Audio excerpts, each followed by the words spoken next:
Essa é a voz da profecia, uma voz de esperança, que proclama a volta do Senhor. Jesus em breve virá.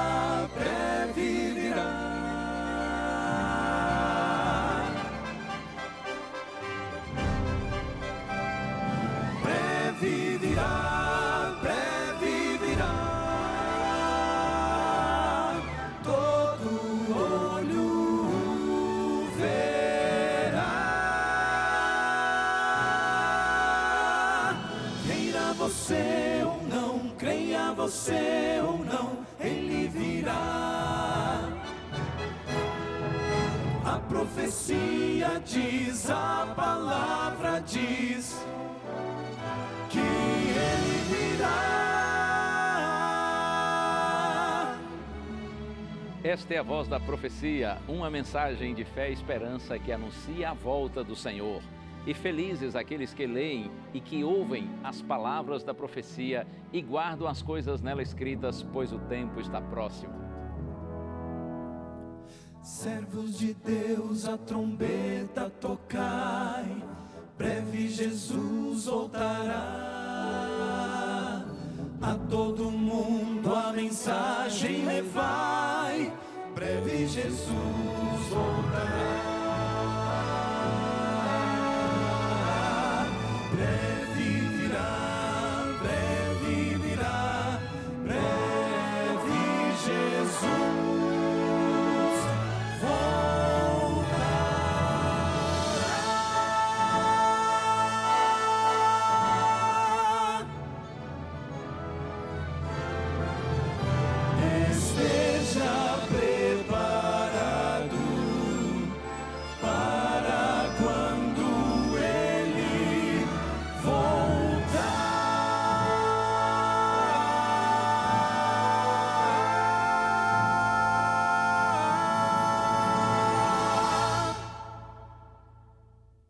Estamos juntos outra vez aqui no programa A Voz da Profecia e é uma alegria e um prazer ter a sua companhia, ter a sua audiência. Muito obrigado porque você escolhe agora estar aqui com a Novo Tempo, o canal da esperança.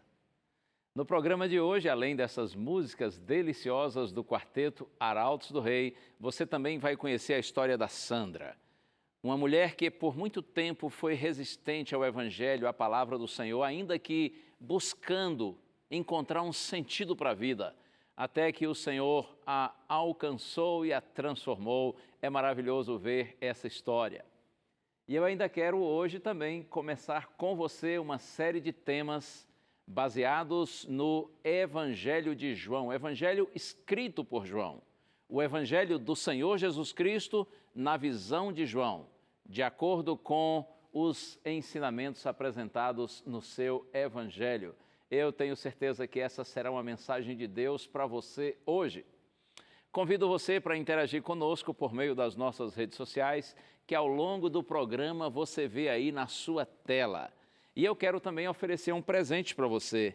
Eu tenho aqui esse DVD, Paulo, o Mensageiro da Cruz. Esse material foi preparado com muito carinho pela Escola Bíblica daqui da Rede Novo Tempo de Comunicação. Você pode ver aí que são 15 temas, todos eles com base em ensinos de Paulo nas suas cartas. Eu tenho certeza que você pedindo esse material, estudando ali com carinho, com oração, será muito abençoado, porque a palavra de Deus é luz que ilumina os nossos caminhos. Se você desejar o DVD, é só pedir por meio das nossas redes sociais, que ao longo do programa você vê na tela, ou então você liga para a gente pelo telefone em horário comercial. Fica com a gente, está começando a Voz da Profecia.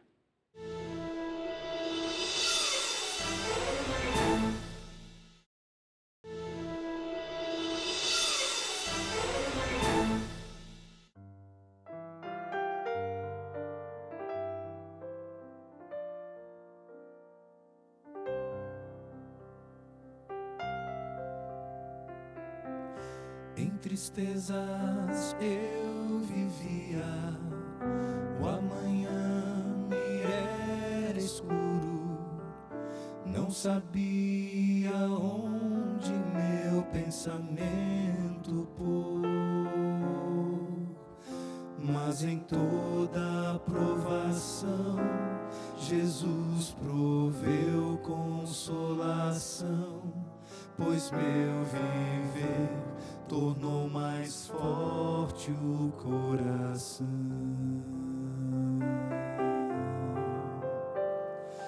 Foi assim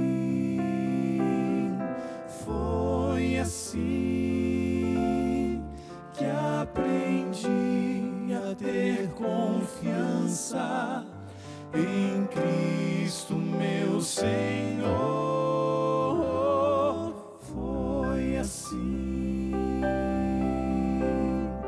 Foi assim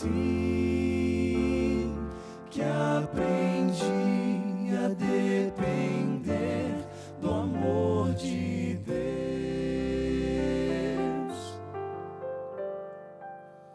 Gente triste tenho visto, gente humilde sem abrigo, gente só, sem lar, sem fé, sem paz e amor. Mas em meio à solidão, em Cristo achei a solução, pois entreguei a minha vida em suas mãos. Graças dou por minhas dores e tormentos que enfrentei. Através do meu sofrer, pude a fé compreender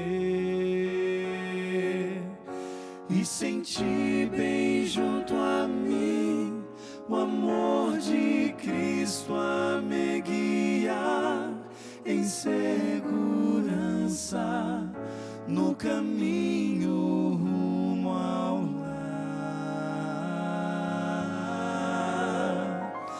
Foi assim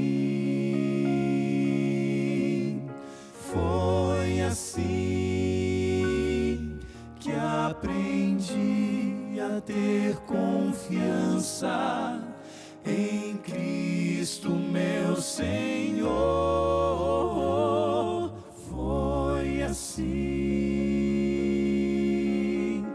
Foi assim que aprendi a depender do amor de Deus. Aprendi a depender do amor de Deus.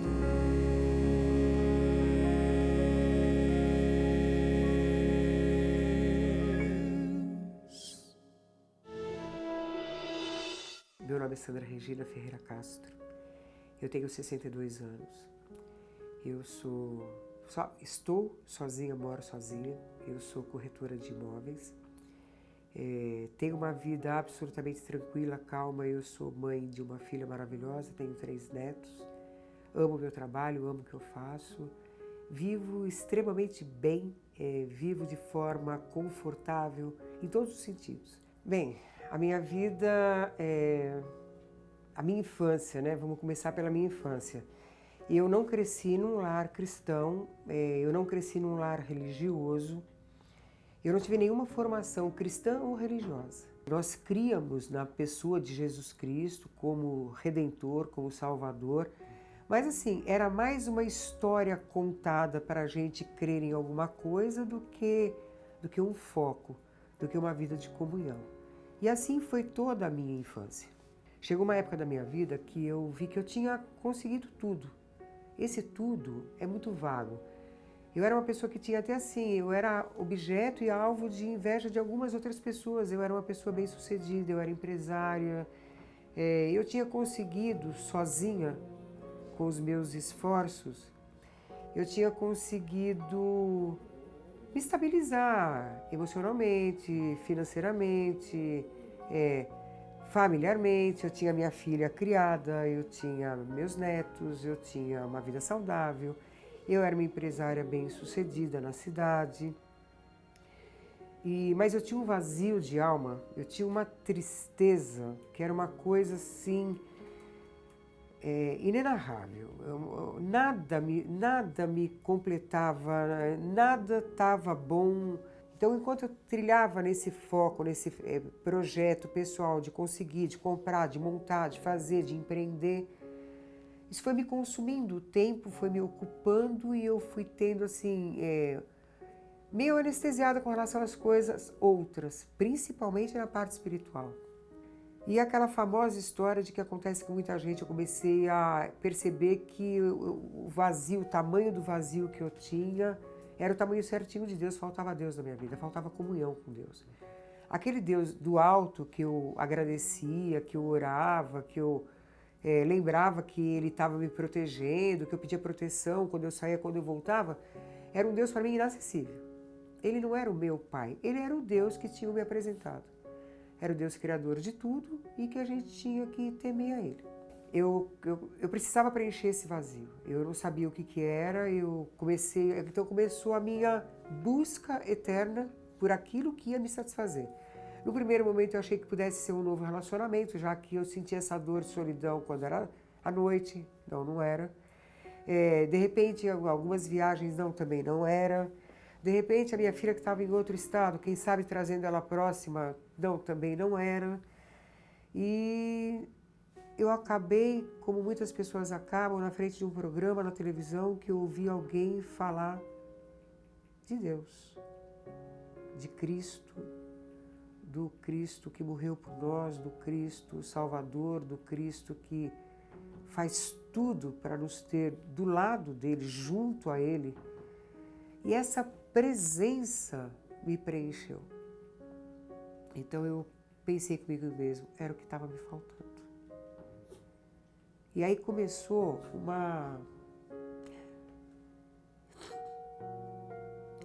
a saga do encontrar esse Cristo.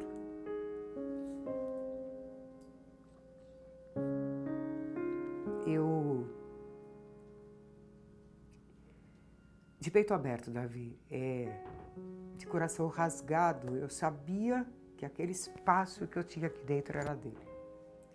Não sabia como ainda encaixar, não sabia ainda como ele ia entrar nesse espaço, mas eu sabia que era dele. Eu entendia que eu estava muito melhor fora da igreja do que dentro dela, porque eu me sentia violentada com algumas coisas que eu via. Então eu me afastei da igreja, mas por um período pequeno, porque Cristo já tinha se instalado dentro de mim, então eu precisava buscar a Ele. Eu queria proximidade, eu queria uma fusão, eu queria comunhão, eu queria entender mais esse ser que tanto fez por mim e que era o que faltava na minha vida, porque agora eu me sentia completa, eu já não chorava mais para dormir. Eu pegava a Bíblia, eu lia a Bíblia, eu não tinha facilidade para entender a Bíblia, não é muito fácil para entender. Eu atingi o ápice do conhecimento, porque aí eu pude comparar textos e textos, pregações e ministrações, culto de ensino, culto de oração, temor, respeito, obediência e seriedade, principalmente seriedade, com aquilo que é do alto. Vida mudada. A primeira Sandra é desorientada, desestruturada, mas que tinha uma forte intuição de que a vida era mais do que aquilo que ela vivia. A Sandra de hoje é a Sandra que descobriu que realmente a vida é mais do que era vivida. A vida não é aqui, a vida não é agora, o mundo não se resume ao que a gente vê, ao mundo se resume ao que a gente vê, mas a vida não, a vida é mais, a vida é eterna, é para frente, a vida é Cristo. Glória a Deus, nosso Senhor é poderoso. Ele busca os seus filhos e Ele os alcança quando com humildade nós nos rendemos à influência do Espírito Santo. Quando nós paramos de resistir à voz de Deus e nos entregamos a Ele, Ele nos alcança, Ele dá sentido à nossa vida, Ele nos transforma. Que Deus abençoe a Sandra e a todos os filhinhos de Deus que nessa hora estão comigo, estão aqui no programa A Voz da Profecia. Eu aproveito e agradeço muito a você pelo carinho de sua audiência, você que está aqui no Brasil ou no exterior, em qualquer parte do mundo, acompanhando agora esse programa. Que as bênçãos de Deus se multipliquem sobre você e sobre a sua família. Quando voltarmos do intervalo, eu quero abrir a palavra de Deus e dizer para você que quando a gente recebe Jesus como Salvador pessoal, então nós nos tornamos filhos de Deus. E você dirá, ora, se Deus nos criou, não somos todos filhos dele? Sim. Pela criação somos todos filhos de Deus, por isso todos irmãos. Mas quando você recebe Jesus, então você se torna filho de Deus duas vezes. Isso é maravilhoso, isto é extraordinário, é a bênção de Deus sobre nós. Fica aí, eu já volto. Vamos juntos meditar na palavra do Senhor.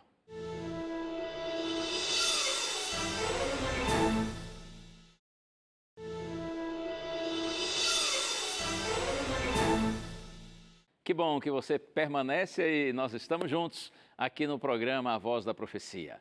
Vamos abrir a Bíblia, vamos estudá-la com carinho, porque Deus tem uma mensagem para você e para mim nessa hora. Mas antes de abrir a Santa Bíblia e estudá-la, como sempre fazemos aqui, vamos orar ao Senhor. Pai querido, te peço por tua graça, Senhor. Permanece comigo e com todos que nesta hora sublime estão voltados a Ti, para que juntos nós compreendamos a maravilhosa mensagem que vem da Tua Palavra. Eu te peço, Pai, no santo nome de Jesus. Amém. Amém, amém. Deus seja louvado por sua presença conosco. Como eu disse há pouco, nós vamos começar hoje uma série de temas baseados no Evangelho escrito por João. Este livro foi escrito no final do primeiro século, aproximadamente 30 anos depois que os outros 3 evangelhos foram escritos, Mateus, Marcos e Lucas. 30 anos depois, João então escreve o seu evangelho. E, inclusive, João já estava idoso quando escreveu este livro.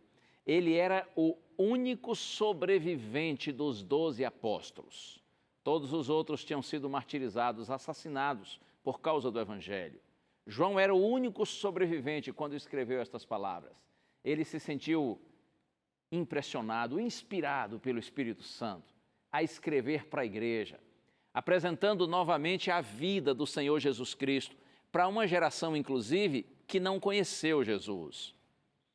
João tinha como objetivos confortar a igreja, encorajar os filhos de Deus. Naqueles dias, final do primeiro século, a igreja estava passando por dificuldades. Os filhos de Deus estavam sendo perseguidos por serem fiéis ao Senhor e à sua palavra. Então, João objetiva encorajar a igreja, porque eles estavam sofrendo muito, mas há uma outra razão. E esta razão é mencionada diversas vezes no Evangelho de João. João queria ajudar a igreja a enfrentar heresias, falsos ensinos, que estavam começando a penetrar na igreja cristã, especialmente com relação à divindade do Senhor Jesus Cristo. Algumas pessoas estavam negando a divindade de Cristo. Então João percebe que a igreja precisa ter um quadro vívido do Salvador, para fortalecer a fé nas grandes verdades do Evangelho. A igreja precisava saber sobre a encarnação de Jesus, sobre sua divindade, bem como sua humanidade.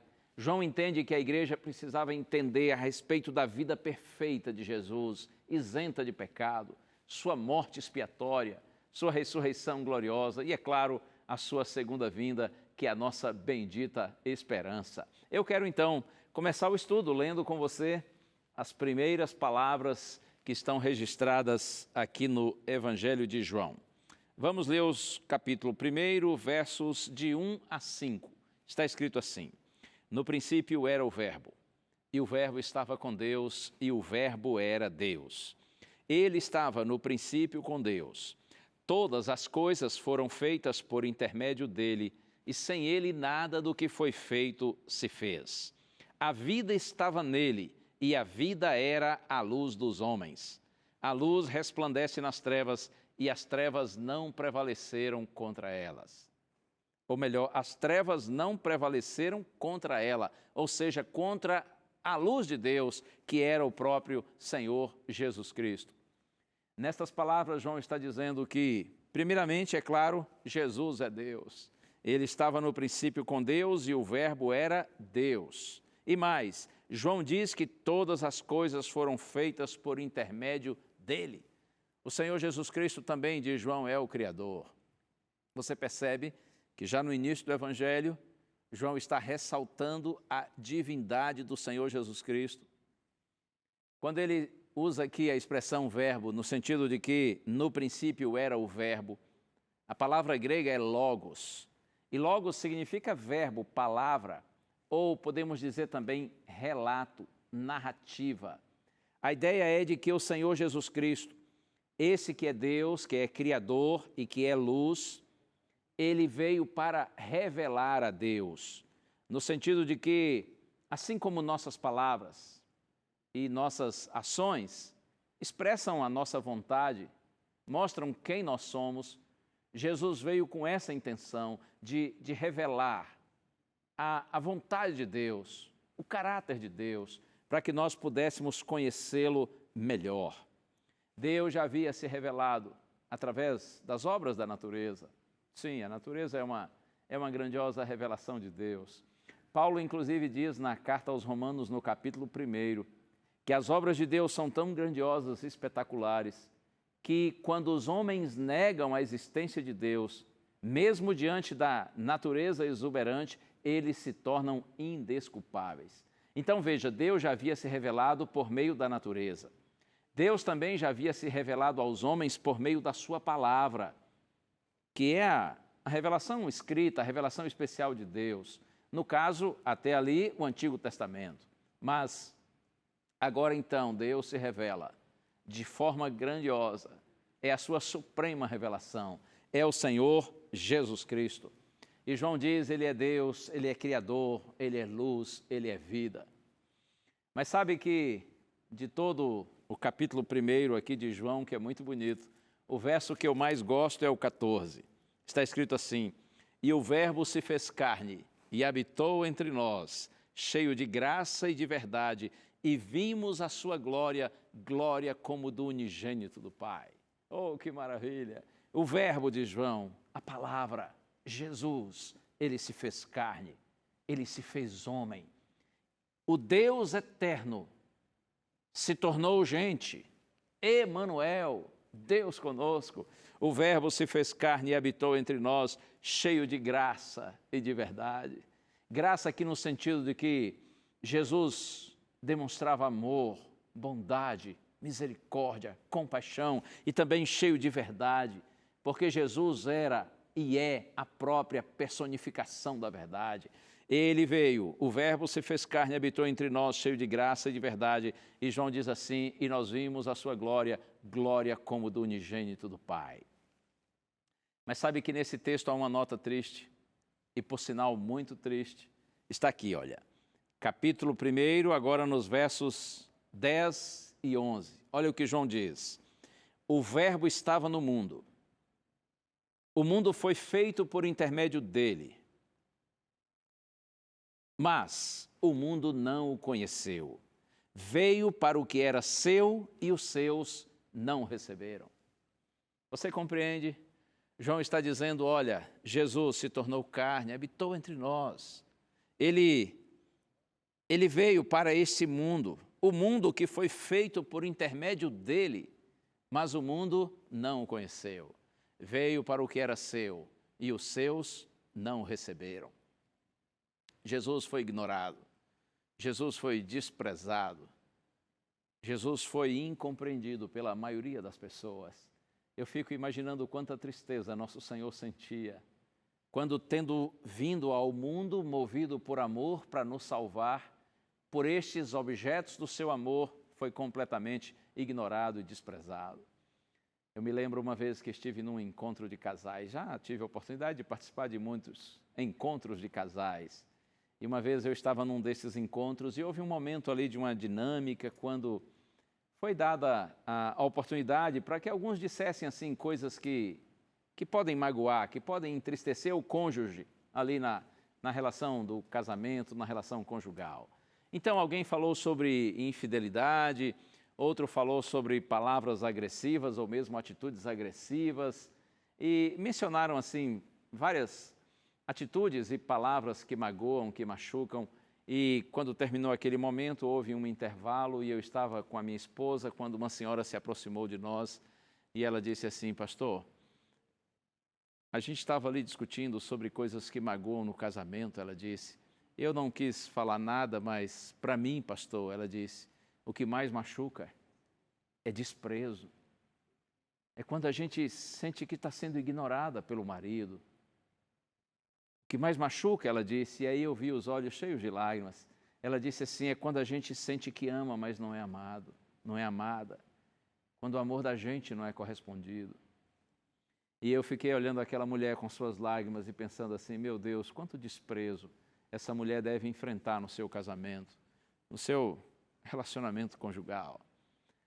Será que eu estou falando agora para alguém que se sente assim desprezado?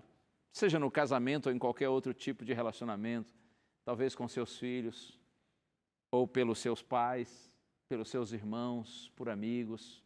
Quem sabe você se sente até desprezado na própria igreja. Eu quero dizer para você que o Senhor Jesus Cristo compreende sua dor. Até porque Ele passou por isso. Ele veio para o que era seu e os seus não o receberam. Pelo contrário, o ignoraram, o desprezaram, perseguiram e mataram. Por que os homens fizeram isso com Jesus? Eu tenho a resposta aqui no Evangelho de João. Olha, capítulo 3, agora nos versos 19 e 20. Olha só o que o Senhor Jesus Cristo diz. O julgamento é este, que a luz veio ao mundo e os homens amaram mais as trevas do que a luz, porque as suas obras eram más. Pois todo aquele que pratica o mal aborrece a luz e não se chega para a luz, a fim de não serem reprovadas as suas obras. Você viu bem o que o Senhor disse? A luz veio ao mundo, Jesus veio, porém os homens amaram mais as trevas do que a luz. Porque assim mesmo o Senhor diz, todo aquele que pratica o mal aborrece a luz e não se chega para a luz, a fim de não serem reprovadas as suas obras. Os homens rejeitaram Jesus, ignoraram Jesus e o desprezaram, pela mesma razão, por exemplo, porque um criminoso evita um policial. É que a presença de Jesus ressaltava, com a sua pureza, ressaltava a impureza dos homens. Então muitos preferiram permanecer onde estavam, distantes do Senhor. Sabe que a relação de paternidade, ela não é intensa só por gerar. Não é somente por gerar os filhos que nós temos uma relação intensa com eles, mas é sobretudo pela maneira como nós convivemos com eles.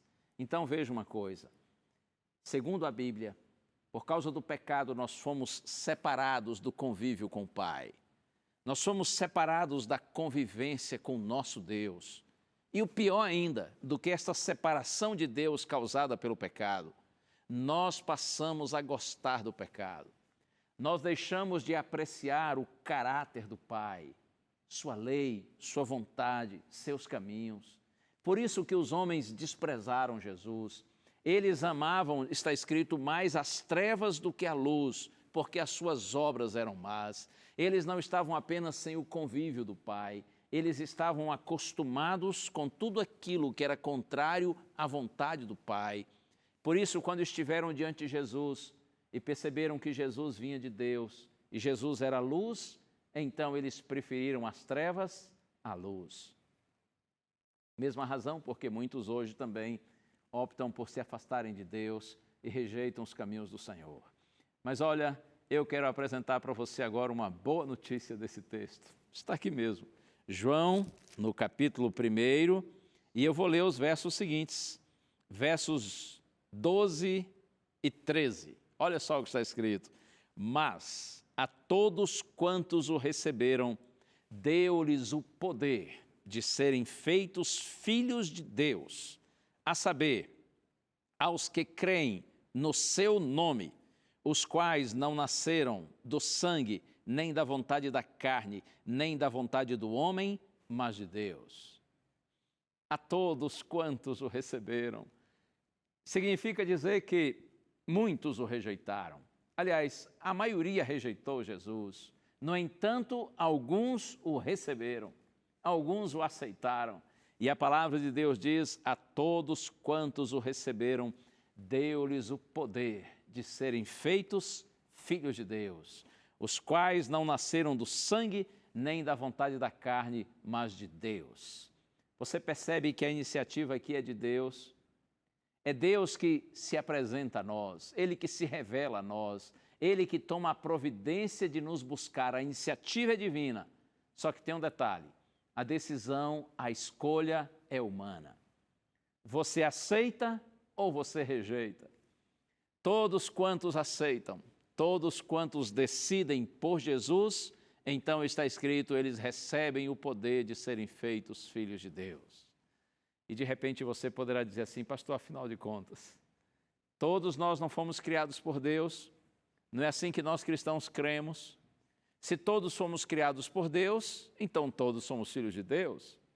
E se somos todos filhos de Deus, por que está escrito aqui que somente aqueles que o conheceram, somente aqueles que o receberam, é que passaram a ter o poder de serem feitos filhos de Deus? Veja, todos nós somos filhos pela criação, mas, como já disse, nós nos afastamos de Deus por causa do pecado, perdemos o convívio com Ele.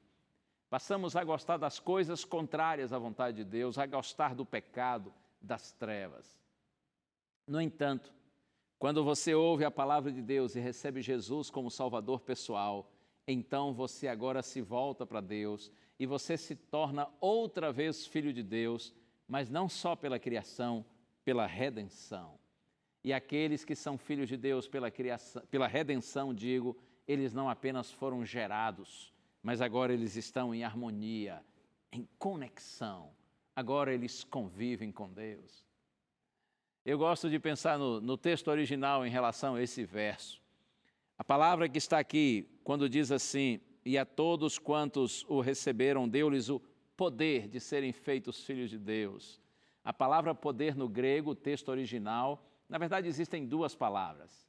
Existe a palavra dynamis, que é poder assim no sentido usual, no sentido comum. Existe uma outra palavra que é exousia. Exousia é poder de escolha ou direito. Lá na Nova Versão Internacional está escrito assim: mas a todos quantos creram nele e o aceitaram, ele deu o direito de se tornarem filhos de Deus. Você compreende? Quando você recebe Jesus como seu Salvador pessoal, quando você não o rejeita, pelo contrário, quando você o aceita, então você recebe o direito de se tornar um filho de Deus. Filho pela criação, todos somos. Filhos pela redenção, aqueles que aceitam Jesus como Salvador. Por isso eu posso dizer que nós somos filhos de Deus duas vezes. Filhos de Deus para valer. E se nós somos filhos de Deus duas vezes, significa também que duas vezes nós somos irmãos daqueles que já aceitaram Jesus como Salvador. Você que tem temor a Deus no seu coração, você que crê que Jesus é o Filho de Deus, declara isso, assume isso, então você é meu irmão duas vezes. Não só porque você foi criado por Deus, mas também porque você, assim como eu, temos sido salvos pelo Senhor. Eu gosto do texto que está lá na primeira carta de João, capítulo 3, verso 1. João diz assim: vede que grande amor nos tem concedido o Pai, a ponto de sermos chamados filhos de Deus. E aí João volta e insiste assim, e de fato, nós somos filhos de Deus. Filhos porque fomos criados, mas filhos também porque cremos e por isso nós estamos salvos no Senhor. João, por sinal, é dos escritores dos evangelhos o que mais usa o verbo crer. Se você analisar aqui no Evangelho de João, você vai ver que há mais de 100 vezes o verbo crer sendo usado. E a ênfase de João é a necessidade de uma resposta positiva do homem à revelação divina. Esse crer é sempre nossa resposta à manifestação de amor de Deus por nós. A todos quantos o receberam, deu-lhes o poder de serem feitos filhos de Deus, a saber, aos que creem no seu nome. Quando a Bíblia fala do nome, muitas vezes está se referindo à pessoa em si, ao caráter dela. Então, quando o texto diz assim, a saber, aos que creem no seu nome, é uma maneira de enfatizar aos que creem nele, na pessoa de Jesus, creem que ele é o que ele diz ser, o Cristo, o Salvador, o Filho de Deus. A todos quantos creem que Jesus é o que ele diz ser, então esses filhinhos de Deus recebem o poder ou o direito de se tornarem verdadeiramente filhos de Deus. Não é maravilhoso saber que através de Jesus nós voltamos ao convívio com o Pai e nós passamos a ter um genuíno relacionamento de amor com o Pai? Eu quero ler um texto agora, saindo aqui do Evangelho de João, vou deixar aqui marcado na minha Bíblia, mas eu quero ler um texto para você, que está na segunda carta de Paulo aos Coríntios, capítulo 5, verso 19. Olha só o que está escrito aqui. A saber, que Deus estava em Cristo, reconciliando consigo o mundo, não imputando aos homens as suas transgressões, e nos confiou a palavra da reconciliação. Deus estava, diz Paulo, em Cristo reconciliando consigo o mundo. E ele diz assim, e não imputando aos homens as suas transgressões. A ideia original de imputar é creditar na conta do outro. Então, Paulo está dizendo aqui que Jesus, ele creditou em nossa conta os seus méritos, a sua justiça, e ele recebeu os nossos deméritos, a nossa injustiça na conta dele. Jesus recebeu o castigo que nós merecíamos, porque somos pecadores, e nos tratou como se fôssemos justos, porque ele imputou, ele colocou em nossa conta o seu crédito, os seus méritos, a sua justiça. Deus estava em Cristo, diz o texto, reconciliando consigo o mundo. Louvado seja o Senhor por isso, não é? Nós voltamos, através de Jesus, ao convívio com o Pai. Isso é muito bom. Mas é muito bom saber que um dia também, através do Senhor Jesus, nós também iremos para a casa do Pai. Acredite nisso. Foi Jesus quem prometeu. Eu até citei esses versos no final do nosso programa da semana passada, que é um texto tão lindo, quando Jesus diz assim em João capítulo 14, versos 1 a 3, não se turbe o vosso coração.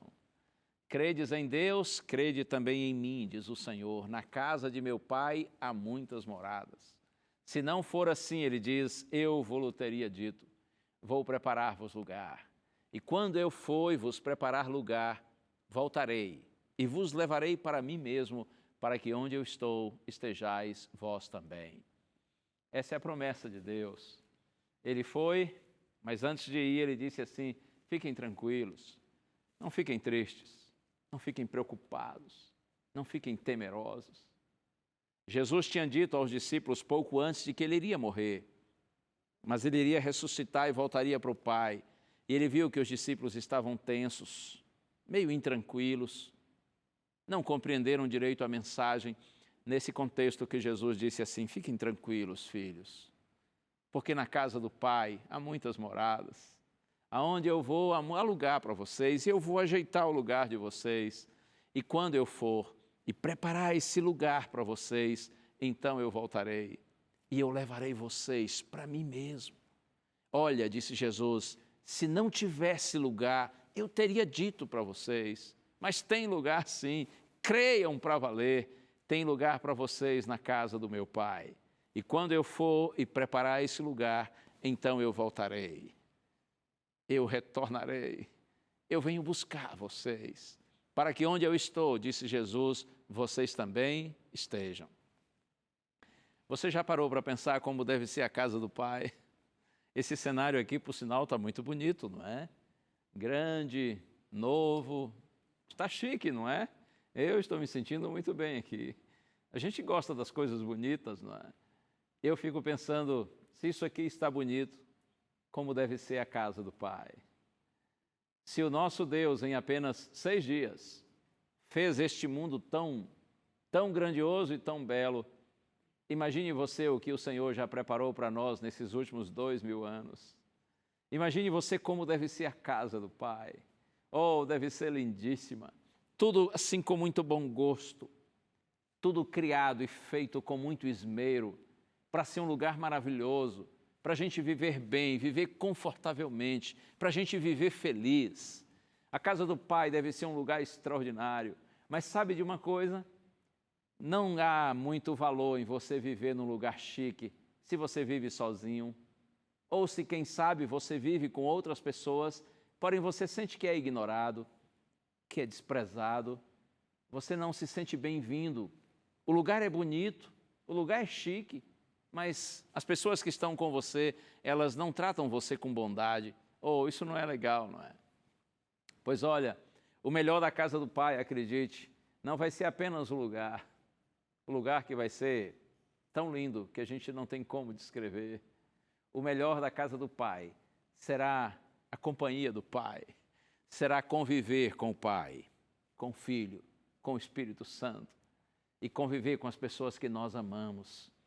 Pessoas que ao longo dessa vida também se tornaram filhos e filhas de Deus, porque eles não foram só criados pelo Senhor, eles também foram salvos pela graça de Jesus. Como será maravilhoso conviver com estas pessoas que, assim como nós, foram impactadas pelo Evangelho e não rejeitaram a graça de Cristo. Pelo contrário, abriram o coração para Ele, o receberam como Salvador e por isso agora estarão juntos com a gente na casa do Pai. Você já ouviu aquele ditado que casa de pai é casa de filho? Oh, é verdade. Casa de pai é casa de filho. Deixa eu contar para você uma história aqui, pessoal, bem rapidinho.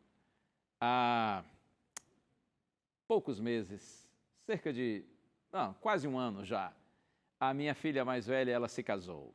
E ela está morando a cerca de 700 metros da minha casa. E como nós já estávamos, ela estava em casa, né, morando com a gente nos últimos anos antes de casar. Então nós acompanhamos o namoro dela, o noivado, a preparação para o casamento. E eu me lembro que quando eles alugaram um apartamento onde morariam, eu e a minha esposa fomos ao apartamento e ajudamos a lavar, limpar tudo. E eu vi a minha esposa muito empolgada, dando sugestões à minha filha quanto à mobília que ela deveria comprar, os melhores móveis, isso e aquilo. E eu e minha esposa estávamos muito empolgados com o casamento da minha filha, seu novo lar, mas eu notei que a minha esposa começou a empolgar demais. E aí eu me lembro um dia quando eu disse para ela assim, olha, querida, é o seguinte, nossa filha vai casar, vai morar aqui pertinho de casa, nós temos ido lá frequentemente para receber mobília, para limpar a casa, para ajeitar tudo, só que tem uma coisa, depois que ela se casar, eu quero combinar com você assim, que nós só vamos visitá-la quando ela nos convidar, ok? E minha mulher fez uma cara assim de decepção, e ela disse, mas por quê? Eu disse, é porque assim, casa de pai é casa de filho, mas casa de filho não é casa de pai. Que maldade, que pena que é assim. Mas eu disse à minha esposa, olha, pelo menos no primeiro ano de casados, a gente deve evitar ir lá assim, todo dia, toda hora. Nós vamos quando nós formos convidados. Está combinado? E a minha esposa combinou isso comigo. Não muito feliz, mas aceitou. É claro que nós já fomos lá algumas vezes, todas as vezes que fomos convidados. Mas olha, nós não estamos muito preocupados em ir lá. Sabe por quê? Porque praticamente todo dia a minha filha e o esposo vão à nossa casa. Porque casa de pai é casa de filho. Acredite, há lugar na casa do Pai para você. Foi por isso que Jesus disse: não fiquem tristes e preocupados, eu vou preparar lugar para vocês, e quando eu voltar, eu levarei vocês para mim mesmo, para que onde eu estiver, vocês também estejam. Há um lugar na casa do Pai para você e para mim, porque nós somos filhos de Deus. Você tem crido que Jesus é o Salvador? Você aceita Jesus de todo o seu coração? Você tem assumido isso diante de Deus e diante dos homens? Então você é filho de Deus, você é verdadeiramente filho de Deus. É isso que o Senhor diz. Deus é o seu Pai e você é filho dele. Na casa dele há lugar para você, porque casa de pai é casa de filho. Deus lhe abençoe. Vamos ter a alegria agora de ouvir mais uma vez o quarteto Arautos do Rei cantar. E essa música diz que o nome Cristo é muito poderoso, o nome de Jesus. E como eu disse, quando a gente fala do nome aqui, nós estamos falando dele, da sua pessoa, do seu caráter. O nome Cristo pode transformar a sua vida, pode lhe dar um novo norte, um novo sentido para a sua existência, porque quando a gente encontra Jesus, nós nos encontramos com a nossa origem, com o sentido da nossa vida e com o nosso destino. Louvado seja o Senhor.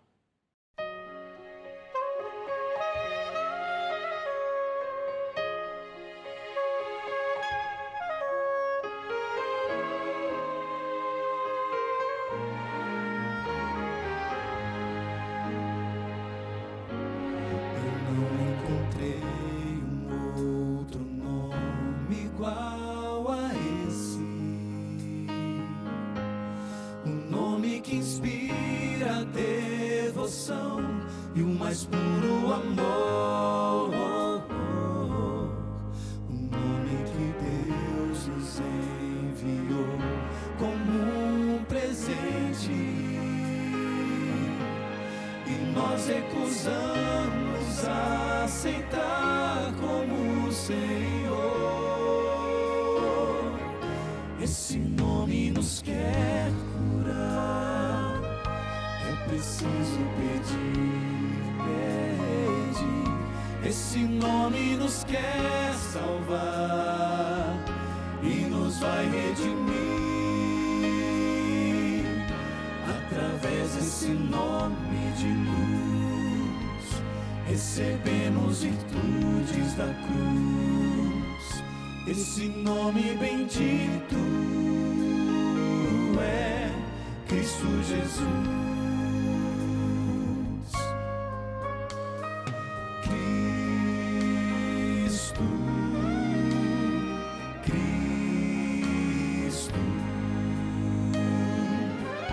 Esse nome nos traz o dom da paz.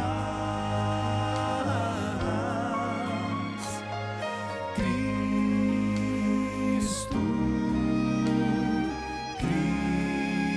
Cristo. Quem invocar esse nome, perdão alcançará.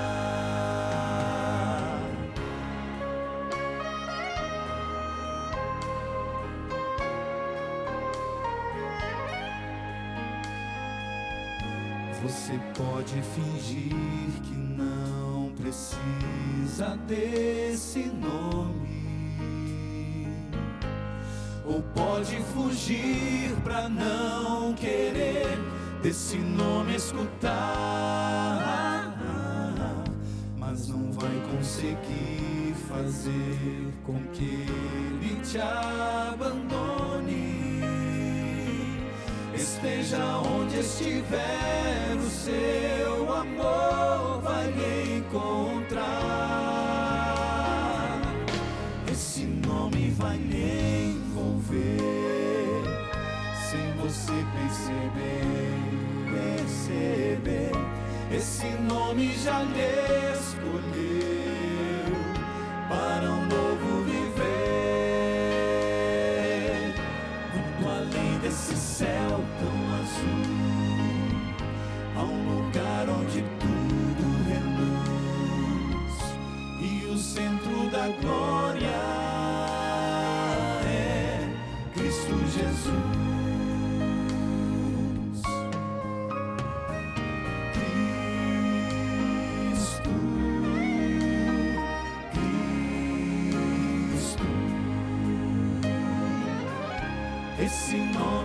traz o dom da paz.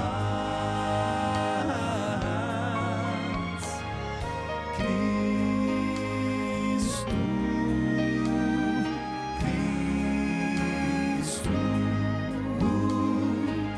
quem invocar esse nome, perdão alcançará.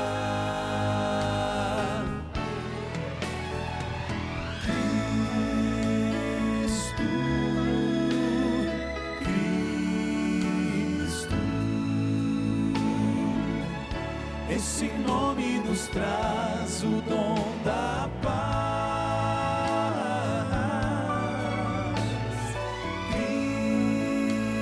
Cristo,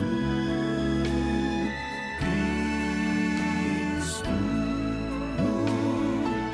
quem invocar esse nome, perdão alcançará.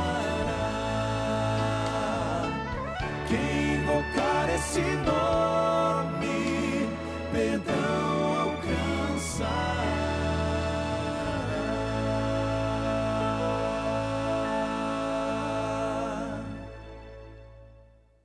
Oh, maravilha saber que quem invocar esse nome, perdão alcançará.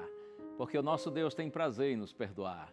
Nosso Deus tem prazer em nos dar uma nova oportunidade e transformar nossa vida para que nós encontremos um rumo novo, um sentido, um propósito novo em nossa existência. Eu quero concluir com mais um versinho da Bíblia. Está na primeira carta de João, capítulo 2, verso 28. Olha só o que João diz: filhinhos, agora, pois, permanecei nele, para que quando ele se manifestar, tenhamos confiança e dele não nos afastemos envergonhados na sua vinda. Filhinhos de João, aqui ele está se referindo à igreja, a pessoas que já receberam Jesus como Salvador, creram no nome de Jesus, estão pela fé vivendo com o Senhor Jesus Cristo. João diz assim: filhinhos, queridos, agora, pois, agora que vocês já se tornaram filhos de Deus pela criação e pela redenção, filhinhos, agora, pois, permanecei nele. Ou seja, sigam ligados a Cristo pela fé. Não se afastem dele, continuem ligados a ele. Filhinhos, agora, pois, permanecei nele. E aí João faz uma advertência e diz assim: para que quando ele se manifestar, tenhamos confiança e dele não nos afastemos envergonhados na sua vinda. Porque o Cristo que veio, ele virá a segunda vez, virá em glória para buscar a sua igreja. E João diz assim: olha, para que quando ele se manifestar, para que quando ele aparecer segunda vez, nós tenhamos confiança, nós tenhamos alegria, nós o recebamos como nosso Deus que vem para a nossa salvação e não, diz João, nos afastemos envergonhados na sua vinda, porque infelizmente muitos se afastarão envergonhados na vinda do Senhor, aqueles que não receberam, aqueles que o rejeitaram, aqueles que não permaneceram nele. Deus abençoe sua vida, permaneça no Senhor, vamos continuar juntos sendo filhos de Deus até que ele venha nos buscar. Vamos orar? Pai querido, eu te louvo, Senhor, por mais um programa, por mais uma mensagem, te peço, permanece conosco, Senhor, e ajuda-nos a permanecermos em Ti, sendo verdadeiramente filhos e filhas de Deus, para que jamais nos separemos do Senhor, até o glorioso dia, quando estaremos juntos na casa do Pai. Eu te peço, Senhor, no santo nome de Jesus. Amém. Bênçãos de Deus sobre você e sua família. A gente se vê. Tchau.